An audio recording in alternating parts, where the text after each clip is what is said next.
আচ্ছা ঠিক আছে রে মা। দাঁড়া।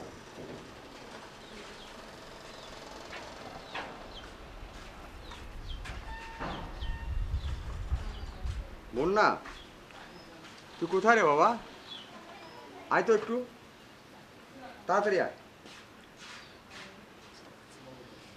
চাচা যান, আপনি তো ডাকলেন, আসার পর না জানি। মারে, তুই কোনো টেনশন করিস না। আব্বা, রাইজান, হ্যাঁ কি আছে? শোন বা, আমি একটা কথা বলি তোকে। আমার তো মান ইজ্জত থাকে না রে বাবা।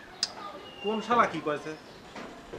না কোনো শালা বলে নেই, কি আছে? তবে আমার এই মান ইজ্জত বাঁচানোর একমাত্র তুই পারিস। আরে আব্বা, তুমি চেয়ারম্যান মানুষ, তুমি কত বিচার করো? তোমার কি সমস্যা হলো কও, আমারে কও। আমার আমার সমস্যা তো বিরাট সমস্যা রে বাবা। কি বাজান?